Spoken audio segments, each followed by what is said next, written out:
Hello बच्चों। यहाँ लिखा है bucket of water of mass 21 kg is suspended by the rope wrapped around a solid cylinder of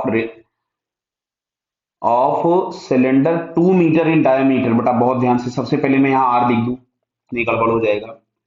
are is equals to दिया है 0.1 metre, है ना। ये तुरंत लिख लिया करो, नहीं पता चला डायमीटर में रेडियस रख के चलेगा, रेडियस की जगह diameter. The mass of solid cylinder is 21 kg।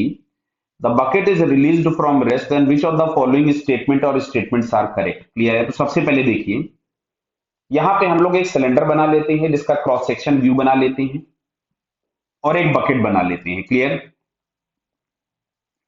तो जैसे मैंने यहाँ कहीं पे ये सिलेंडर बना दिया, इसका क्रॉस सेक्शन व्यू है, ये एक्सिस ऑफ रोटेशन है, और यहाँ कहीं पे हम लोगों ने बकेट बांध रखी थी जिसका मास कुछ हम लोग एम ले लेते हैं। दोनों के एम हालांकि बराबर दिए हैं 21, बाद में मैं एम की जगह 21 लिख दूंगा। तो m is equal to 21 kg दिया गया था, इसका मास भी मैंने m ही मान लिया, ये भी m है। क्लियर है? तो अब अगर इसके लिए इक्वेशन लिखूंगा तो mg नीचे लगेगा, टेंशन t ऊपर लगेगा और इसका एक्सेलरेशन नीचे की तरफ में होगा। तो हमारे पास इक्वेशन यहां से मिलती है mg minus T is equal to m into A बराबर।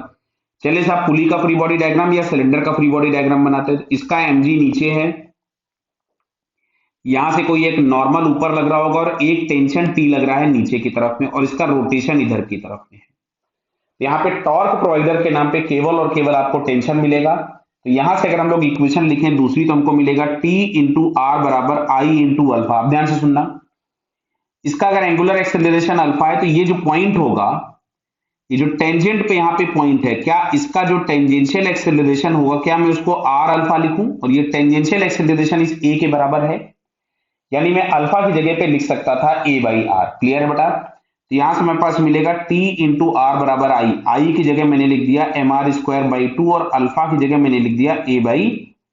तो इस आर से आर कैंसिल हो गया, तो टी इज इक्वल टू हमारे पास आया एम ए बाई टू। इसको मैं यहां पुट कर देता हूं, M G minus M A by two बराबर एम ए।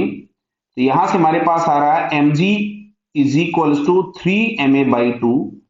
तो बेटा यहां से एक्सेलरेशन जो हमारे पास है दैट इज 2g/3। क्लियर? चलो यहां टेंशन में रख लेते हैं। तो ये m था 21/2 और 2g की जगह मैंने लिखा 10/3, इसको मैंने उड़ा दिया, इससे चला गया 7 टाइम्स। तो टेंशन इज इक्वल्स टू अपने को मिल गया 70 न्यूटन। अब जरा हम ऑप्शंस पढ़ते हैं। Tension in the string is 70 Newton, पहला आंसर सही हो गया। The acceleration of the bucket is 20/3, तो जी की जगह अगर मैं 10 रख दूं तो 20/3 मीटर पर सेकेंड स्क्वायर एक्सेलरेशन आ गया बकेट का, ये भी बात सही हो गई। क्लियर है? नेक्स्ट अगर हम लोग पढ़ें तो लिखा है acceleration of bucket is independent on mass of bucket. Clear?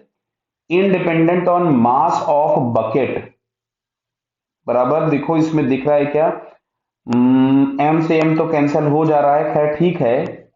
Acceleration जो भी हम लोगों के पास आ रहा है वो बकेट के मास पे फिलहाल डिपेंडेंट तो नहीं दिख रहा है। क्लियर? तो यहां से हम लोगों के पास ये थर्ड वाला आंसर भी करेक्ट हो रहा है, acceleration of the bucket is independent on the mass of bucket. क्या ये बात सही होगी? अगर इसमें दोनों के मासेस अलग अलग होते तो एक बार जरा चेक कर लेते, क्योंकि यहाँ दोनों के मास सेम थे तो कैंसिल हो गया।